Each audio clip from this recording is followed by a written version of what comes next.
단언할 수 있습니다. 지금 전고점 76만 4천 원인데 향후에 이 2차 전지 밸류체인의 정상적인 구축 하에서 모든 개별 자회사들의 실적들이 좀 더 가셔야 되는 현실적으로 인식되는 시점 하에서는 전고점 76만 4천 원 이상은 돌파할 수 있지 않을까. 저의 개인적인 어떤 목표 추이에서는 네.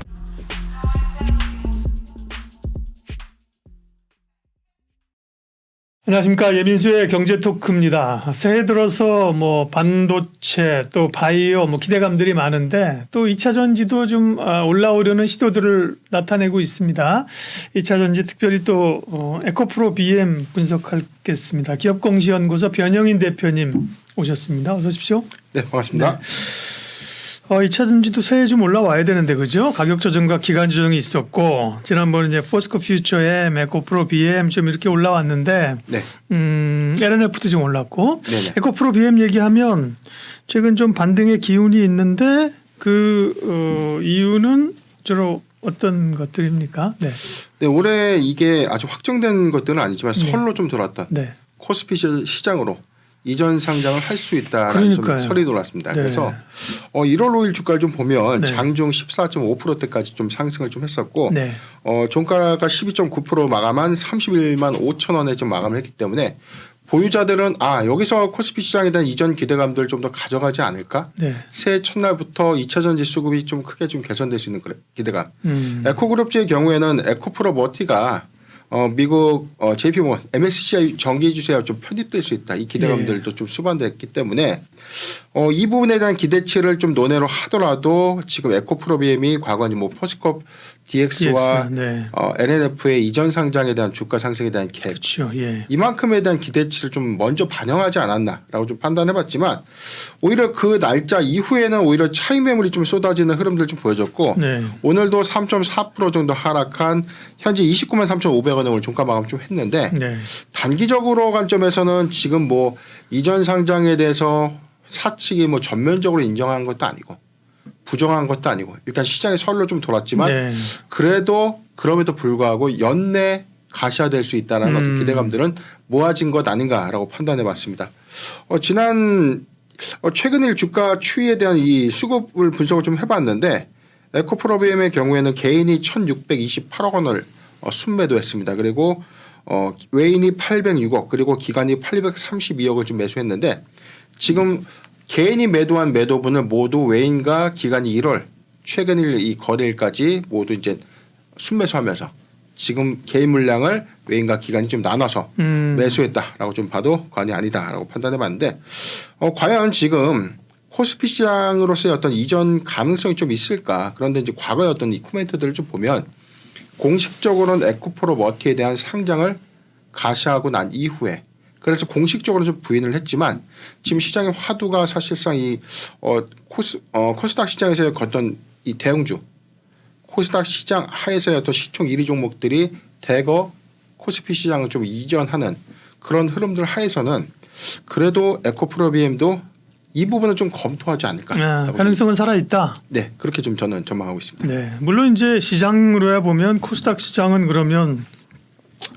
닭은 누가 지키나 다 소로 가면 그런 거 있지만 기업으로만 보면 어쨌든 그죠. 네. 이전 상장하는 거의 모멘텀이 이전에 한 기업들 보면 확연하게 수급이 오잖아요, 그죠? 네, 그렇죠. 네, 물론 이제 또 지수 편입 이런 기대감들도 있고, 그래서 그 얘기 때문에 이제 좀 올라왔는데 LNF도 사실은 코스피로 이전 상장 추진하고 있잖아요, 그죠? 네, 그렇습니다. 네, 그거는 기대감이 아직은 좀 살아 있는 거고, 그거 포함해서 결국은 이제 본업이 돌아서야만.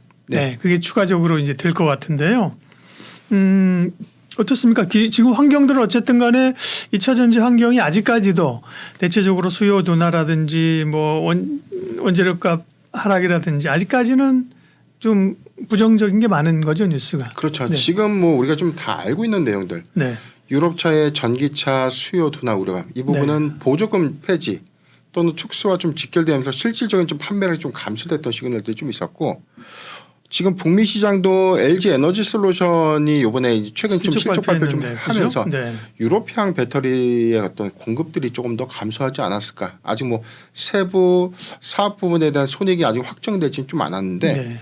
대체적으로 보는 시각들은 유럽향 배터리 셀 공급에 대한 부진 그리고 북미향 ESS 매출의 일시적인 어떤 부진 효과로 인해서 실적이 좀 감소하지 않았는가라는 좀 평가들 좀 이뤄지고 있기 때문에 지금 배터리셀 3사가 비교적 3분기에 시장 예상치보다 좀 상이한 호실적을 좀 냈어요. 그래서 비교적 견고한 실적을 좀 내줬는데 셀업체들이요. 그렇죠. 네네. 지금 소지사의 경우에는 굉장히 이 시장 상황만 좀 놓고 봤을 때는 굉장히 좀 긍정적인 이슈보다는 더욱더 부정적인 이슈가 좀 많지 않나. 왜냐하면 그렇죠. 최근에 이 양극재 판가에 좀 직결될 수 있는 뭐 리튬 그리고 니켈 가격이 좀 계속해서 좀 하락하고 있는데 네.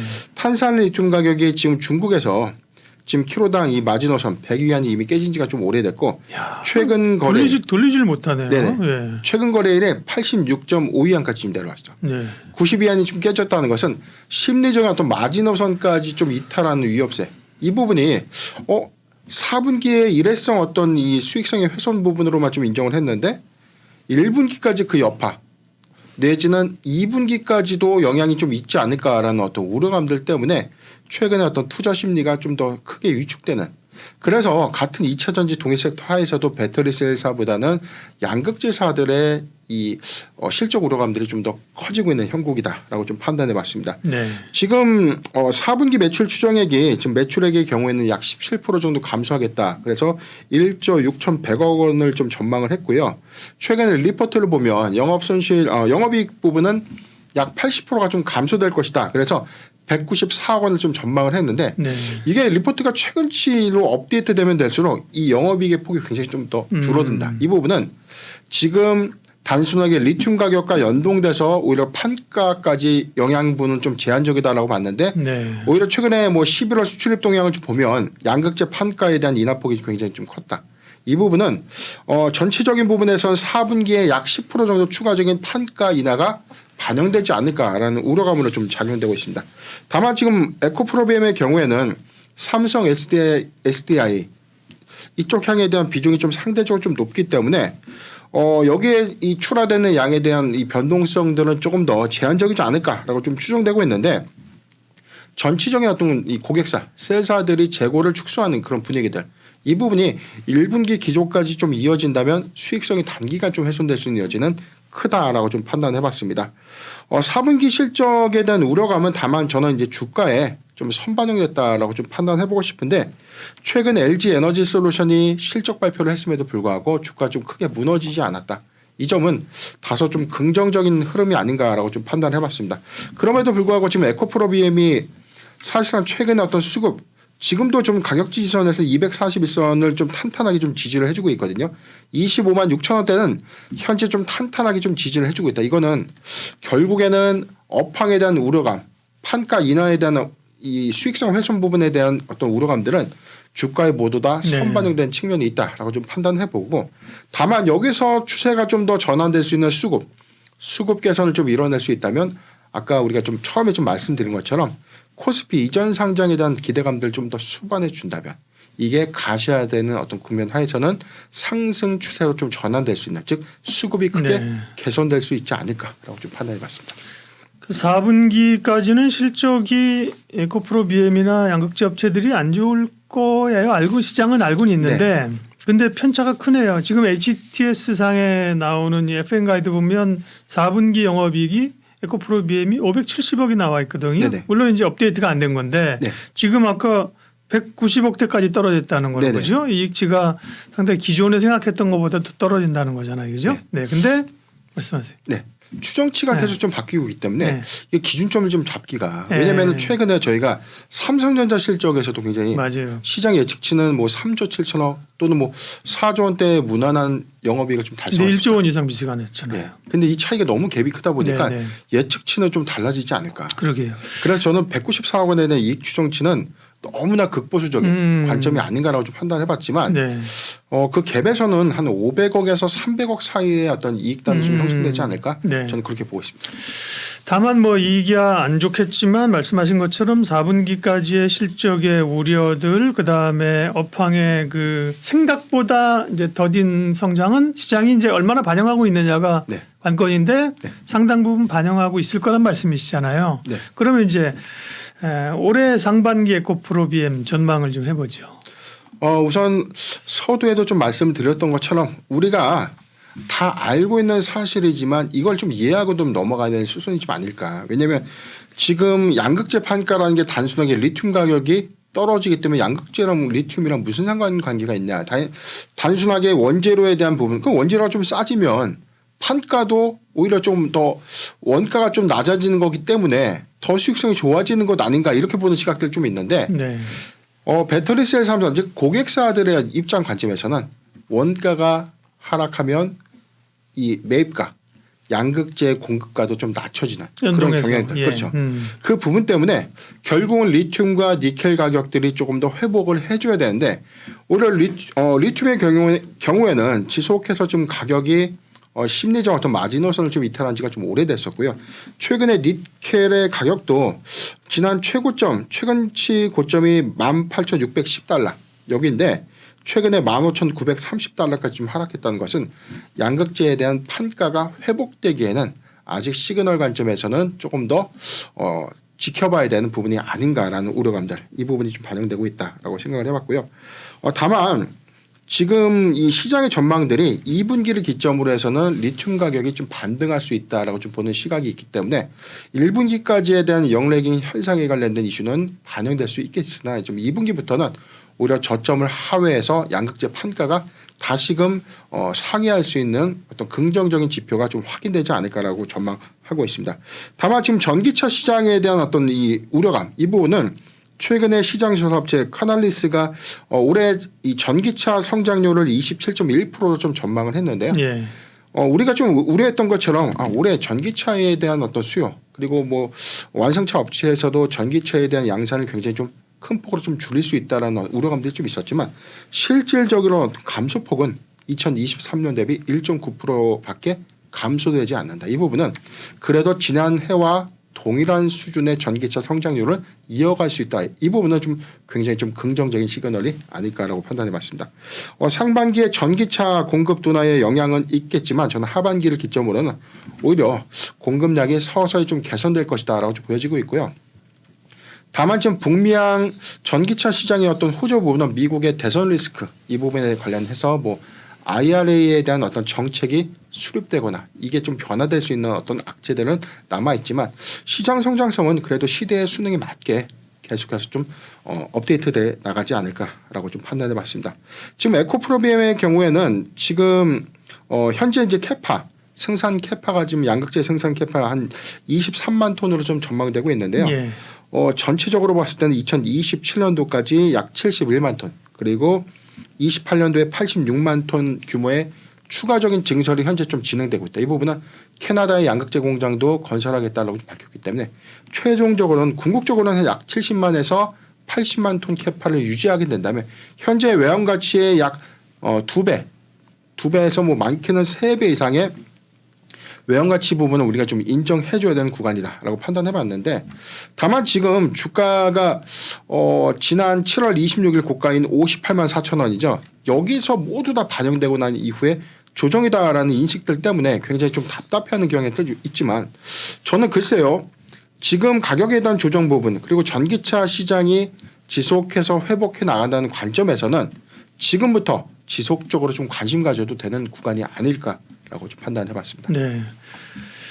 에코프로 BM에 대해서 쭉 설명을 해주셨습니다. 뭐 아직까지 2차 전지에 대한 그 부담들이 많죠. 부담이 많고 연초에 올라왔던 거는 좀 이제 새해에 대한 기대감들이었는데 그래도 긍정적인 건 사실은 역시 주목하게 되면 양극재 업체들이 그죠. 그렇죠. 네, 에코프로 BM, 포스코 퓨처엠, 뭐 LNF 양극재 업체들이 올라온다는 거고 상대적으로 에코프로 BM이 양극재 업체들 중에서도 견조한 흐름들을 나타내고 있습니다. 네. 그러면 보유하고 계신 분들이라면 보유 관점, 네, 매수하시는 분들은 서서히 좀 분할 매수 관점. 네. 이렇게 보면 되는 거죠. 네. 지금 대체적으로 좀 보면 지금 에코프로비엠의 보유자분들께서 굉장히 좀 보유 비중은 좀 높으신 분들이 좀 굉장히 많더라고요. 예. 왜냐하면 앞으로에 대한 성장성에 대한 기대치들이 좀 높았기 때문에 그분들이 이 투자의 판단을 미스했다라고 저는 보지는 않지만 다만 포트폴리오를 편입하는 이 비중 관리는 조금 더 너무 많은 부분을 좀 반영했다라는 아쉬움은 좀 있어요. 다만 여기서 좀 실망할 것은 아니다라고 좀 보여지고 있고요. 지금 전고점에 대해서 이 갭을 자꾸 이제 우리가 과거엔 이렇기 때문에 이 가격까지 갈 수 있을까 자꾸 이 부분을 좀 보고 있는데 시장 상황과 연동해서 본다면 미국의 금리 인하 시그널 이에 따라서 지수도 하방보다는 상방 시그널이기 때문에 네. 전체적인 시장이 좋아지고 업황이 회복되는 관점과 맞물린다면 이런 부분들에 대한 어떤 투자 심리도 개선될 수 있다면 2차 전지 섹터도 저가 매수세가 좀 더 유입될 수 있는 구간이다. 성장 섹터 하에서의 어떤 수급은 이전될 수 있는 가능성이 크다. 이 점을 좀 참고하면 좋을 것 같고요. 저는 네. 에코프로비엠의 경우에는 코스피 이전 상장들이 좀 더 가시화가 된다면 충분히 추세 전환한다. 이 부분은 최근에 뭐 포스코 DX 그리고 LNF의 주가 흐름들을 좀 눈여겨본다면 힌트가 되지 않을까라고 판단하기 때문에 신규 매수적 관점에서는 조정시 매수 그리고 많이 보유를 하셨다고 하더라도 지금은 매도보다는 조금 힘든 시기를 잘 견디고 지나간다면 분명히 매입가 부분 이상을 예. 좀 도달될 수 있는 시그널이 아닐까라고 좀 전망해 드리겠습니다. 잘 설명해 주셨는데요. 약간 좀 이제 또 반대적 시각에서 하나만 질문드리면 2차 전지가 이제 많이 조정도 받았고 성장 산업인 것은 맞잖아요. 네. 그렇죠? 성장률이 생각했던 것보다 좀 떨어진다는 건데 그렇긴 한데 다시 회복되면서 성장의 스토리를 쓸 때도 양극재냐 소위 그죠? 최근에 보면 이제 우려국 지정 이런 거에서 뭐 올라오는 것들이 엔캠이나 뭐 분리막 이런 거잖아요. 네네. 그래서 이제 또 회복됐다고 했을 때 정말 양극재일까? 양극재 아니고 딴 데로 가야 되는 거 아니야? 이런 시각도 있을 수 있는. 저는 좀 보수적인 관점에서는 예. 양극재사보다는 셀사의 외형 가치는 1차적으로 좀 주목을 해봐야 되고 예.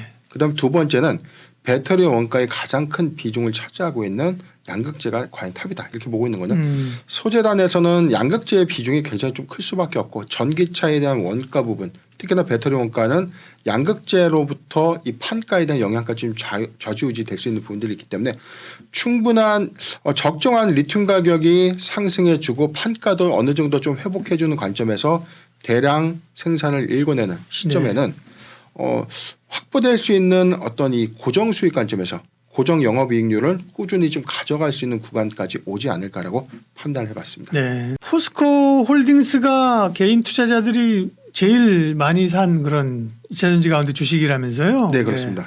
근데 뭐 대체적으로 좀 약하긴 하지만 포스코 그룹들도 홀딩스도 생각만큼 강하게 올라오지 못하네요. 네. 일단 그 개인 이 순매수, 네네. 순매수 종목이래. 뭐 이 거래 대금으로만 따지면 거의 뭐 국민주입니다. 좀 삼성전자보다 더 많은 주식을 네. 사실 포스코 홀딩스를 이제 개인들이 좀 많이 갖고 옛날에 있다. 포스코 그 전에 네네. 이제 포항제철이 국민주였는데 그렇습니다. 이제 포스코 홀딩스가 네. 개인 투자자들 2차 전지 사는 분들의 최애 종목이군요. 예. 네. 그래서 지금 지난해 12월 양도세 기준에 대한 완화 네. 이게 과연 좀 될까? 계속해서 좀 정책이 좀 지연되다 보니까 양도세 회피 물량이 나올 수 있다. 그렇기 때문에 포스코 홀딩스 개인들이 가장 많은 주식을 보유하고 있는 포스코 홀딩스를 기점으로 해서 이 투매가 좀 나올 수 있다. 그런 노이즈 이슈가 좀 있었어요. 네. 그렇기 때문에 우려감이 좀 컸었는데 그럼에도 불구하고 양도세 기준이 완화됐고 이 기준이 50억 원으로 좀 상향됐음에도 불구하고 수급이 크게 좀 개선됐던 효과는 좀 없었습니다. 오히려 12월 달 기점을 좀 보면 12월 27일 7%대 상승한 이후에 올해 1월 들어서는 오히려 주가의 상승폭들이 좀 더 제한적인 흐름들을 좀 보여주고 있다. 이 부분은 2차 전지에 대한 업황 우려감들은 현재 좀 반영되고 있는 것 아닌가라고 판단해 봤습니다.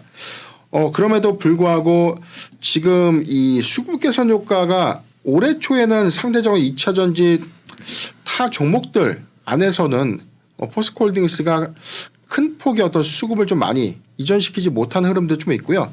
실질적으로도 지금 이 보여지는 보조 지표 하에서도 지속해서 개인이 매도하고 있는 흐름들을 좀 보여주고 있습니다.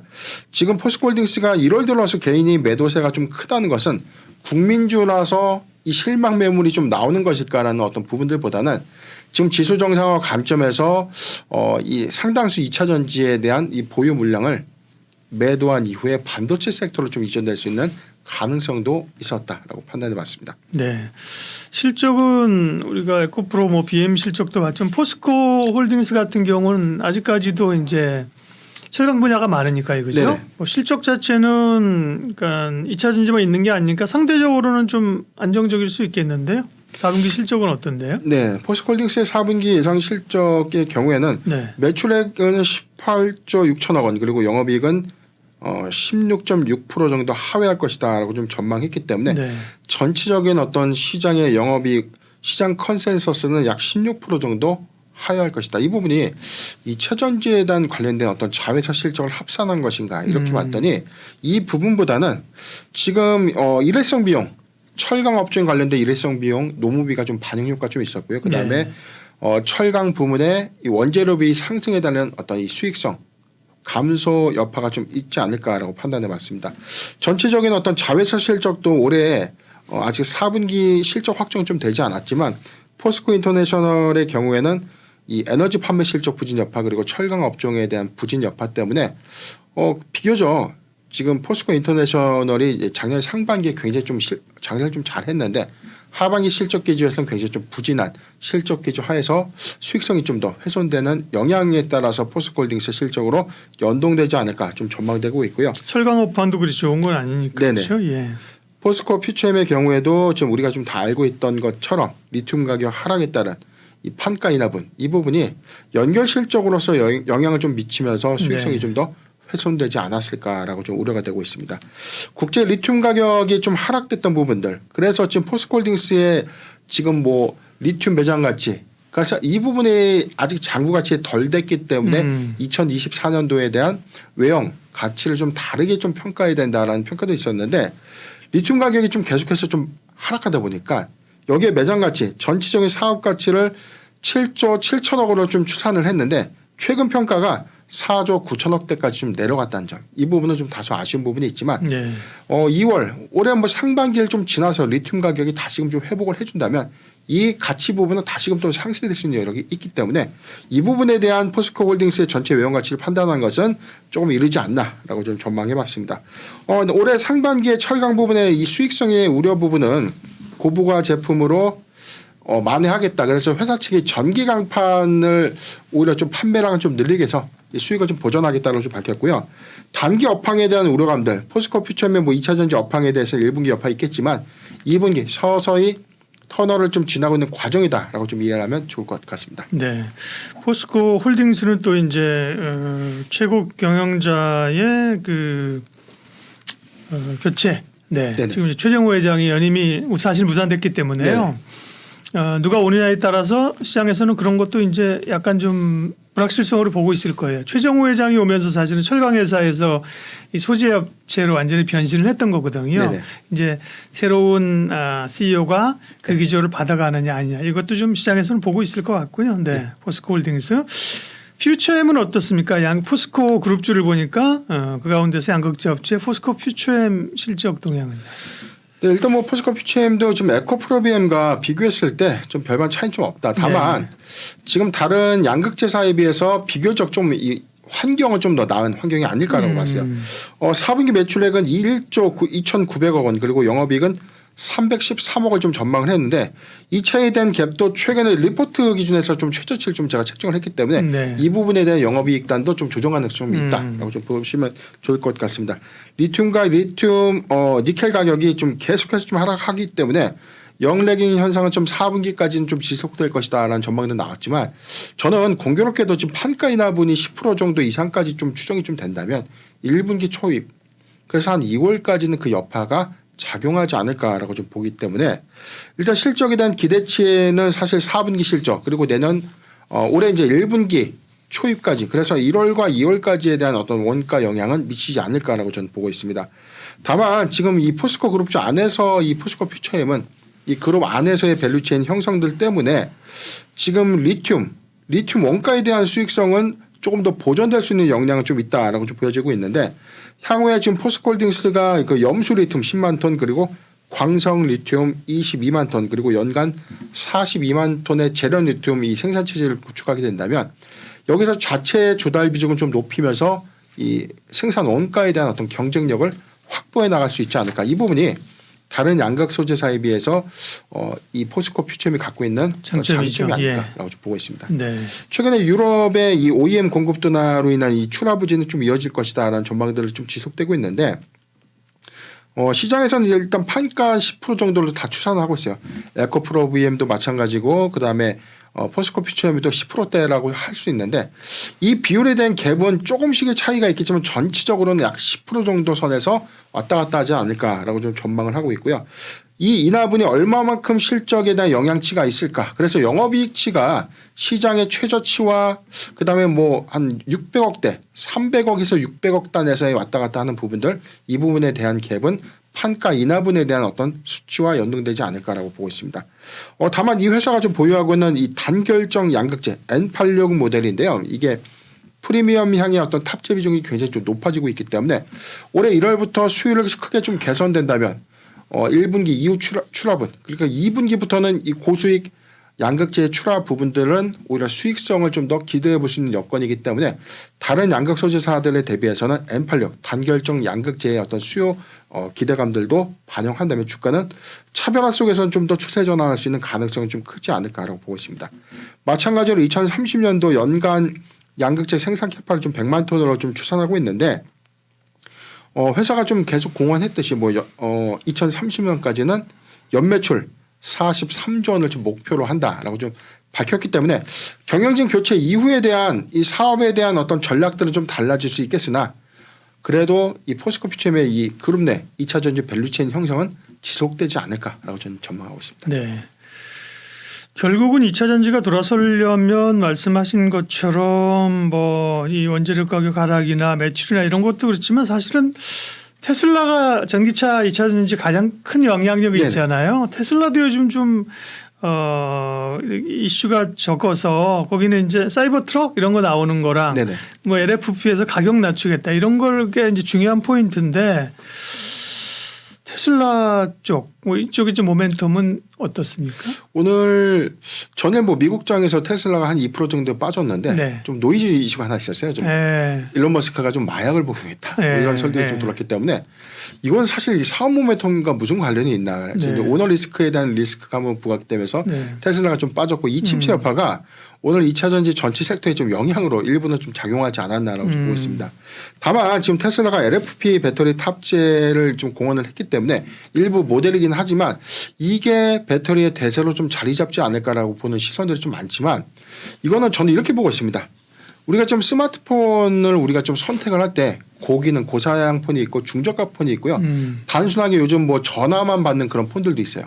그렇다는 것은 선택지가 있는 것뿐이지 이 적용되는 게 이 NFP 배터리가 대세가 될 수는 없다라고 좀 보고 있거든요. 왜냐하면 이게 기후의 여건, 뭐 환경에 대한 여건에 따라서 에너지의 밀도가 좀 크게 달라질 수 있는 부분들 그리고 폭발성에 대한 위험도가 이게 기후나 환경에 따라서 좀 크게 달라질 수 있는 점이 변수기 때문에 우선 이 배터리에 대한 어떤 밀도 부분은 3원기 배터리가 더 우세하다. 다만 이제 생산 공정과 원가를 좀 낮출 수 있기 때문에 전기차의 판가를 크게 낮출 수 있는 그런 시장에서는 LFP 배터리가 뭐 대안이 될 수 있다. 이렇게 좀 평가하는 게 좋을 것 같습니다. 그래서 저는 뭐 개발도상국이나 저성장국, 뭐 아프리카 같은 그런 나라에서는 이런 LFP 배터리에 대한 도입 이슈 이 부분은 우리가 눈여겨볼 필요가 있고 프리미엄 라인 그다음에 고사양 라인에서는 3원계 배터리가 향후에 가격 안정화 이 부분을 좀 이뤄낸다면 충분히 경쟁력 좀 갖지 않을까라고 좀 보기 때문에 지금 시장의 화두인 LFP 배터리 논란은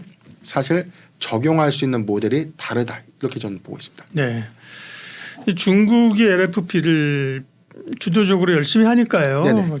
그쪽에서의 가격 경쟁력이 있고 또 LFP도 이 주행거리나 효율을 계속 높이오고 있잖아요, 그죠? 그런 게 이제 위협이 좀 되긴 했었는데 원천적으로 뭐 미국에서야 중국이 들어오는 길들이 막혀버린 거니까 그런 우려는 덜하고 유럽 쪽은 다릅니까? 유럽에서 LFP라든지 중국의 여지나 이런 쪽은 어때요?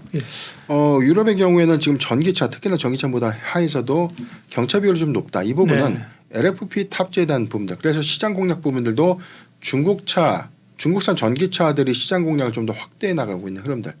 그래서 우리나라의 경우에도 지금 유럽 시장에 대한 점유율가 좀 낮아지지 않을까라고 보고 있지만 작년 수출 동향을 좀 보면 현대차 그룹이 오히려 유럽 시장에서 점유율 좀 더 소폭 좀 상승시켰어요. 물론 이게 친환경차 비중도 있고 일부 내연차 비중도 합산되는 어떤 포인트들 좀 있었지만 앞으로의 자동차의 모델은 싸고 좋은 것이 아니라 여기서 향후에 어떤 차량이라는 게 단순히 뭐 이동거리, 뭐 주행에 대한 어떤 수단 이후에 차량도 지금 소프트웨어 전장차로서의 어떤 전환을 좀 빠르게 좀 가속화될 수 있는 기술들, 이 특화 기술 하에서도 좀 부각될 수 있기 때문에 현대차가 LFP 배터리를 장착하고 전장화의 최신 모델을 좀 장착해서 이 차를 판다 이런 관점보다는 어떤 배터리, 그래서 이제 프리미엄 향에 대한 자동차 수요들 관점에서는 저는 이 차이점이 좀 있다라고 좀 그렇게 인식을 한 것이고요. 다만 유럽의 전기차에 대한 어떤 이 수요도나 우려는 단순하게 어떤 경기 침체에 대한 부분, 뭐 금리 인상 기조가 좀 굉장히 좀 오래되었기 때문에 이 여파 때문이라기보다는 전기차 보조금의 축소 내지는 폐지 여파가 좀 굉장히 좀 컸기 때문에 이 여파가 올해 상반기까지는 좀 영향으로 작용되지 않을까라고 좀 보는 것입니다. 다만 지금 리튬 가격이 2분기를 기점으로 해서 반등될 수 있는 시그널들이 좀 나타내고 있고 여기서 지금 테슬라의 경우에도 최근에 전기차 판가를 좀 인하했는데 오히려 판매량이 조금 더 좀 증가했다는 이 부분들은 향후에 전기차가 어떤 이 연비나 이런 부분에 대한 효율성 좀 있지만 차 가격이 굉장히 좀 높았다는 관점들 때문에 외면을 받았던 것이거든요. 그렇기 때문에 지금 생산 원가를 낮출 수 있는 그런 양산 체계가 구축되는 2025년도 이후 2027년도와 저는 2028년도 기점으로 좀 본다면 전기차 시장의 캐파는 지속해서 좀 올라갈 수 있지 않을까. 그렇기 때문에 지금 뭐 포스코 퓨처엠 에코프로비엠도 마찬가지로 LFP 시장 타겟을 위한 LFP용 양극재 개발을 현재 추진하고 있는 것 아닌가라고 전망해봤습니다. 그러면 저희가 요 시간 논의는 포스코 그룹주였으니까 다시 좀 돌아가서 네네. 그럼 포스코 그룹주는 뭐 2차 전지나 소재 쪽으로 보는 거죠. 그러면 2차 전지 시각에서 물론 뭐 포스코 DX도 있겠습니다만 포스코 그룹주 안에서는 어떤 게 2차 전지 연결하면 어떤 게 탑픽입니까? 네. 저는 그 같은 그룹주 안에서에 네. 대한 탑픽을 좀 굳이 고르라고 한다면은 지금 저는 포스코홀딩스. 홀딩스. 네. 왜냐하면 사업의 다각화 부분에서는 저는 리튬 가치에 대한 가치 반영은 아직 덜 됐다라고 좀 보고 있어요. 왜냐하면 지금 양극재 업종의 경우에는 조금 힘든 시기는 맞다. 우리가 좀 터널을 계속해서 좀 지나가고 있는 시기다라고 좀 평가를 해보고 싶다면 포스코홀딩스의 경우에는 지금 이미 준비된 사업 전략들이 좀 더 가셔야 되는 부분들이 아직은 주가에 많이 반영되지 못한 측면이 있다라고 좀 봤습니다. 네. 지금 리튬의 이 재련 리튬에 대한 이 사업 가치가 아까도 말씀을 드렸듯이 7조 7천억에서 4조 9천억대까지 좀 하락을 했던 거는 리튬 가격의 현재 이 연동치를 좀 반영했던 수치이기 때문에 우리가 중장기 관점에서 전기차의 공급이 좀 늘어난다. 이것을 리튬 가격이 다시금 좀 상승을 해준다면 여기에 대한 리튬의 재련 가치를 사업 가치를 좀 환산해 봤을 때는 주가의 상승률하고 좀 충분하지 않을까. 그래서 저는 단언할 수 있습니다. 좀 전고점 76만 4천 원인데 향후에 리튬에 대한 사업 가치 2차 전지 밸류체인의 정상적인 구축 하에서 모든 개별 자회사들의 실적들이 좀 더 가셔야 되는 현실적으로 인식되는 시점 하에서는 전고점 76만 4천 원 이상은 돌파할 수 있지 않을까 저는 그렇게 보고 있습니다. 물론 이제 시간이 언제냐는 좀 필요할 수 있겠지만 네. 그죠? 네. 네. 꿈의 그 가격대가 아니다. 70만 원대가 그죠? 네. 정상화가 되면 그렇죠. 갈 수 있는 가격대다. 저는 뭐 저의 개인적인 어떤 목표 추이에서는 네. 90만 원대에서 100만 원대까지도 저는 보고 있습니다. 그렇기 때문에 예. 포스코홀딩스는 제가 지속적으로 좀 많이 강조드리는 배경 중에 하나가 네. 단순하게 2차 전지에 대한 업황만 볼 것이 아니라 이 회사가 과거에 이 철강업을 기반으로 해서 지금 2차 전지의 밸류체인을 구축하고 리튬 가치에 대한 이 사업 가치가 아직 반영되지 못한 측면들 그리고 각각의 연결 자회사들의 사업 외형 가치들이 계속해서 좀 커갈 수 있는 이 성장성들을 좀 주목해 본다면 예. 지주사 가치가 현재 많이 반영된 측면은 아니다. 저는 그렇게 보고 있습니다. JP 모건 헬스케어나 뭐 CES 2024 그걸 노리고 네. 사는 건 이제 벌써 지난 거고요, 그죠? 그렇죠. 그 모멘텀은 다 반영됐고 네. 이게 지나고 나서의 이제 그 세론이 끝나고 나서 진검승부가 되는 겁니다, 그렇죠? 네네. 뭐가 올해 이제 화두가 될 것이냐 하는 건데 CES 2024를 보면 어쨌든 뭐 AI 얘기를 제일 많이 하는데요. 네, 거기서 뭐 주목할 포인트 좀 먼저 알려주세요. 네. 우선 힌트가 좀 있었어요. CES 2023 개최 이후에 주도주가 됐던 섹터가 있었습니다. 2023 작년에 그렇죠. 네. 로봇이 있었고 모빌리티. 네. 모빌리티 안에서는 뭐 자율주행은 이후에 좀 부각이 됐지만 예. 전장 사업에 대한 전환 기대감. 이에 따라서 자동차 부품주들 안에서도 전장화 비중이 굉장히 높았던 종목들이 상반기 주가 흐름들이 굉장히 좀 좋았다. 네. AI는 올해 2023년도 하반기에 새롭게 좀 신기술로 좀 부각이 되면서 근본 CES 2024에서 최대 화두로 좀 작용을 했지만 어찌됐든 지금 9일날 미국 시간으로 준 9일날 개최가 됐었고 오늘까지에 대한 이벤트들 좀 계속해서 체크를 좀 하고 있는데 하루하루 공개되는 새로운 기술들 때문에 주가의 어떤 개별 종목에 대한 희비도 좀 달라지고 있지 않나라고 좀 보고 있습니다. 전 세계 150여 개국이 좀 참가를 했고요. 전체 4천여 개 기업. 예상됐던 수치 한 2,500개를 좀 더 초과했던 4천여 개 기업이 참가를 했습니다. 한국 기업이 역대 최고 760여 개 기업들이 참여하면서 지금 부스를 좀 만들었다라고 좀 밝혔는데 삼성전자가 AI 전략 모두를 위한 AI 전략을 구축하겠다라고 좀 발표를 했고 여기서 모두를 위한 AI 전략이 단순하게 이 생성형 AI를 모든 가전제품, IT 기기 그래서 이제 모든 가전제품과 생활 일상에서의 AI와 연동될 수 있는. 네. 그래서 지금 가정용 로봇 이런 네네. 거 이제 공개됐잖아요. 삼성도 그렇고 네네. LG전자도 그렇고 그렇죠. 맞습니다. 예. 그래서 이 부분이 나름대로 우리가 좀 생각을 해보면 AI랑 이 가전과 결합됐을 때 어떤 시너지가 있길래 네. 왜냐하면 어떤 걸 좀 스스로 해주고 알아서 뭘 만들어주고 뭘 알아서 원하는 대로 맞춰지지 않는데 이런 어떤 우려감도 있잖아요. 근데 지금 이 모델이 로봇이죠. AI 로봇 분리를 좀 공개를 하면서 여기서 좀 힌트를 굉장히 좀 많이 얻었던 거예요. 그 전에 IoT도 마찬가지잖아요. IoT가 사실 모든 사물을 연결하고 그죠? 네. 연동화 시키는 거잖아요. 예.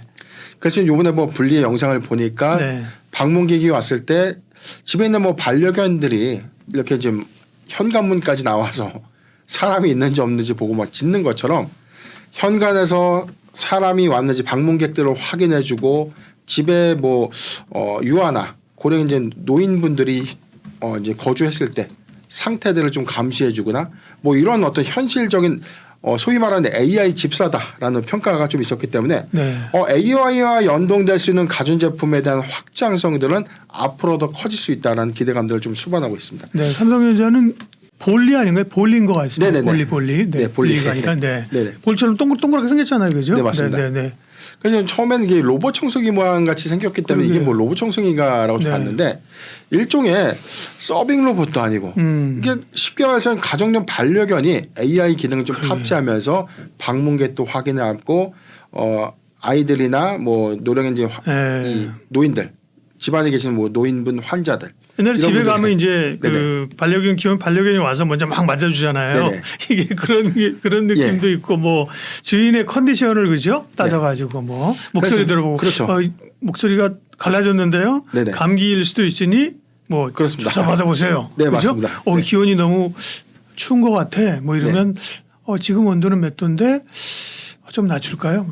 별거 다 할 수 있을 것 같아요. 예, 그래서 이제 이 부분이 아직은 기술 고도화를 더 이뤄내야 된다는 숙제를 좀 가지고 있지만 AI가 현재 갖고 있는 학습 능력 여기에 확장성들을 우리가 고려해 본다면 과거에 이 삐삐 시대에서 이 저희가 뭐 PCS로 좀 넘어왔었고 이후에 스마트폰까지 넘어가면서 정말 많은 시대적 좀 변화를 좀 이뤄낸 것처럼 AI가 앞으로 모든 일상생활에 큰 새로운 변화를 좀 시도할 수 있는 중대한 어떤 시그널 좀 아닐까 그렇게 좀 판단해봤습니다.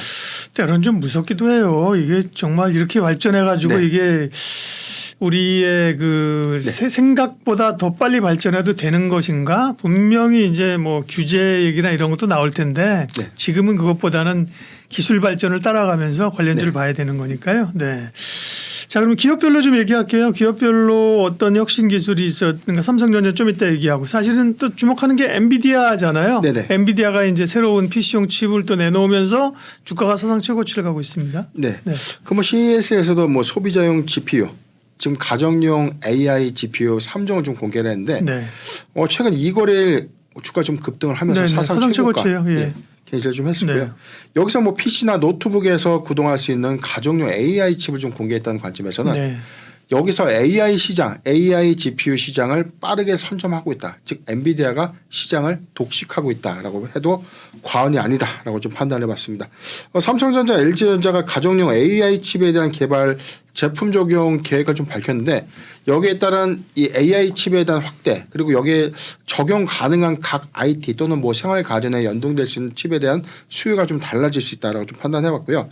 삼성전자의 경우에는 아까 앵커님 박사님께서 좀 말씀하신 것처럼 AI 동반자 로봇 네. 볼리입니다. 볼리. 분리가 네. 아니라 볼리를 깜짝 공개를 하면서 네. 이 기술이 과연 앞으로 얼마만큼 크게 연동될 수 있을까. 그래서 이게 시장이 굉장히 큰 화두가 되지 않았나라고 볼 수 있습니다. 그러니까 저희는 사실 집에 사용 안 하지만 웬만한 집은 또 이제 그 무선 청소기 하나씩은 다 있으시잖아요. 네네. 그죠? 네. 무선 청소기도 똑똑해져서 뭐 지가 눌러놓으면 청소하다가 자기 또 네. 그 차저하는 데 들어가서 지 혼자 맞습니다. 뭐 충전하고 이런다면서요. 네네. 뭐 가격이 얼마일지 이런 건 나오지 않았습니다만 뭐 그 정도의 수준이 된다고 하면 사실 집마다 수요가 다 있을 수 있겠죠. 그죠? 네, 제 기억으로는 네. 한 10년 전까지만 하더라도 로봇 네. 청소기가 굉장히 좀 고가였거든요. 그렇죠. 대당한 제 기억에 한 70만 원. 예. 지금 LG나 삼성전자 이 로봇 청소기 경우는 한 70만 원에서 80만 원대. 그런데 요즘은 이 중국산 이 로봇 청소기가 굉장히 좀 초저가로 좀 나오면서 네. 오히려 배터리 효율도 좋고 오히려 좀 더 이 충방전 이 시간도 좀 더 단축되면서 예. 가성비 대비 굉장히 좋고 이런 어떤 센서의 어떤 인식 기준이나 이런 것들도 정말 좀 좋은 기술로 좀 고도화된 이런 로봇 청소기가 좀 출시가 됐다는 것은 그러니까.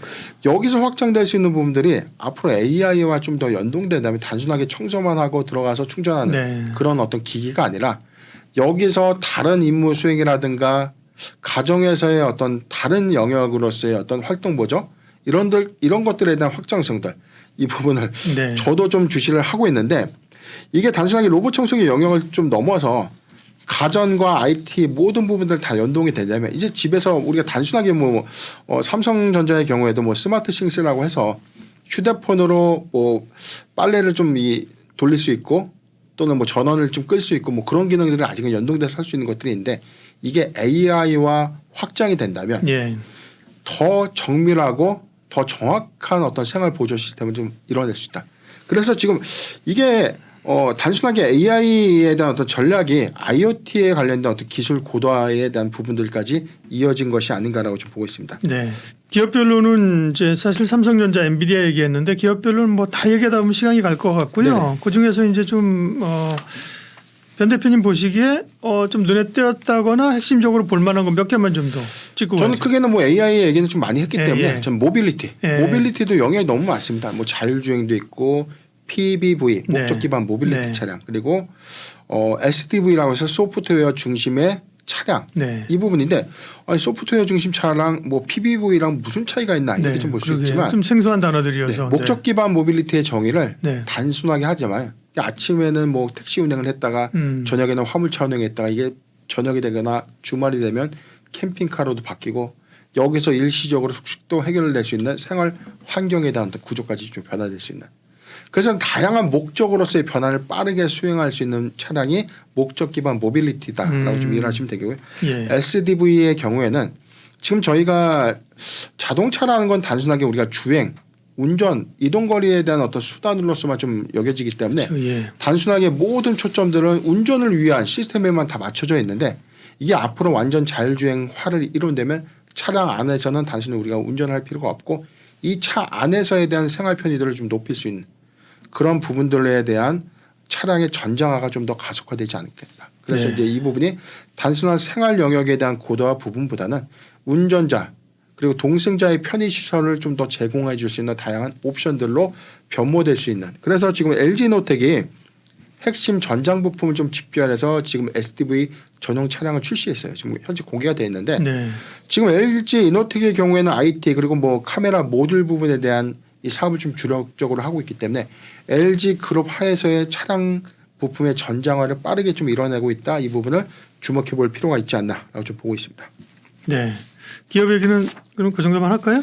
LG노텍도 네. 있고 네. 그다음에 저는 두 번째 기술에서는 뭐 UAM을 좀 보고 있는데 물론 뭐 현대차에서도 지금 수직이 착륙계 시제기를 좀 공개를 했습니다. 물론 뭐 하나 시스템이 지금 미국의 오버에어와 올해 상반기 이내에는 시제기를 좀 공개하겠다라고 좀 공언했기 때문에 올해부터 파리올림픽에서 UAM 시범 운행을 좀 예정될 수 있다. 이게 단순하게 날아가서 운행하는 것이 아니라 실질적인 승객을 태우고 올림픽 경기장까지 인도할 수 있는 시범 운항을 좀 예고하고 있기 때문에 UAM 테마는 사실상 아직 이 섹터 개별 섹터에서 또 주가 흐름들을 보면 드론 관련 기술을 보유하고 있는 이 소형주 이런 종목들의 시세가 좀 더 강하게 나왔지만 앞으로는 하나 시스템이라든가 뭐 현대차 같이 지금 사업에 대한 이 모멘텀들이 좀 상대적으로 좀 덜 부각된 그런 종목들에 집중을 해야 되는 것 아닌가라고 좀 판단해봤습니다. 네.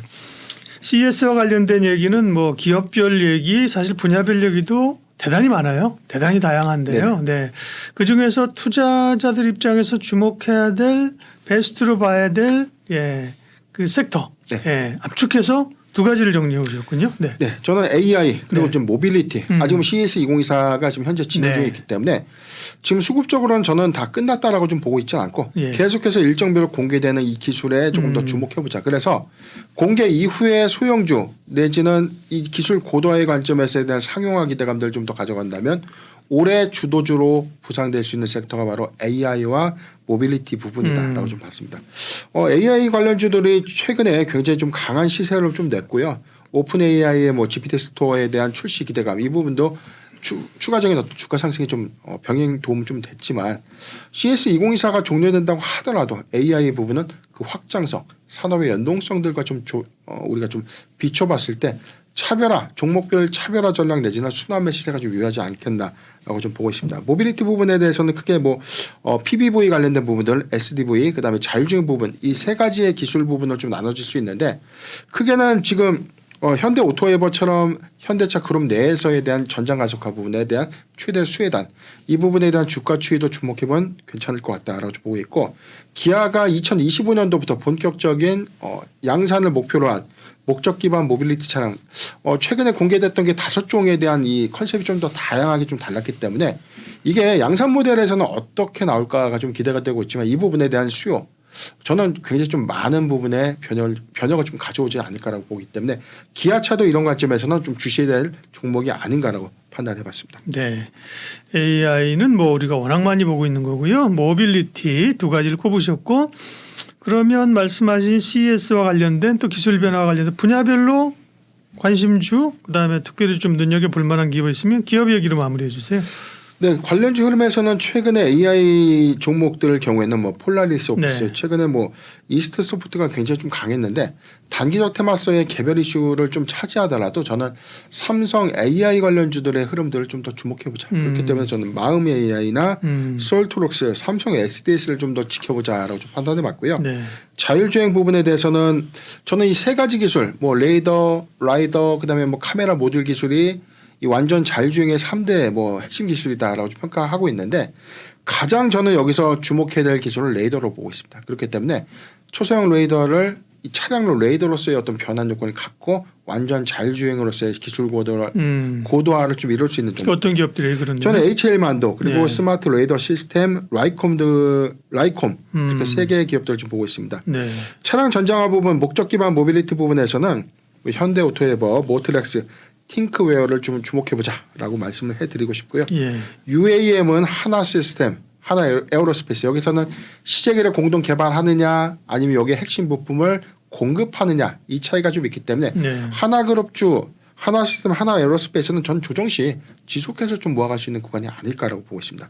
모빌리티 부분에 대해서는 지금 이 전장 사업에 대한 확대성들을 고려해봤을 때는 LG전자 삼성전자 그리고 LG노텍의 흐름 특히나 저는 LG노텍이 최근에 애플발 노이즈 이슈 때문에 주가가 좀 조정을 많이 받았던 측면이 좀 있는데 향후의 사업에 대한 변화 비즈니스 모델의 어떤 변화 여부 이 부분에 대한 전장 사업을 좀 더 가속해 나간다면 LG노텍에 대한 평가도 달라져야 할 때가 아닌가라고 보고 있습니다. 네, 가전박람회 CES에서 얻을 수 있는 앞으로의 기술 경향들 또 관련주들 살펴봤고요.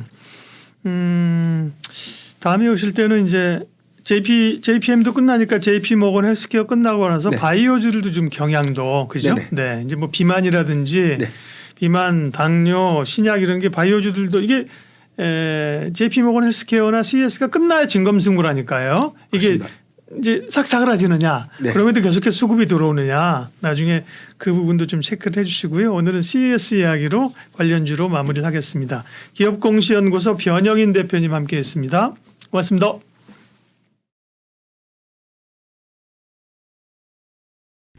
상담 약속 홈쇼핑 DB로 당당하게 활동할 설계사 및 관리자를 모집합니다.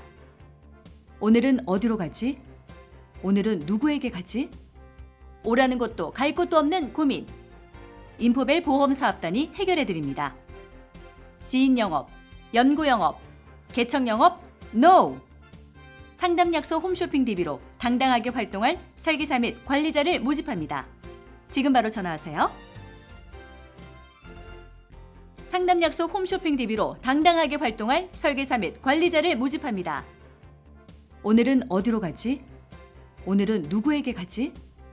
오라는 곳도 갈 곳도 없는 고민. 인포벨 보험사업단이 해결해드립니다. 지인 영업, 연구 영업, 개척 영업, NO! 상담 약속 홈쇼핑 DB로 당당하게 활동할 설계사 및 관리자를 모집합니다. 지금 바로 전화하세요.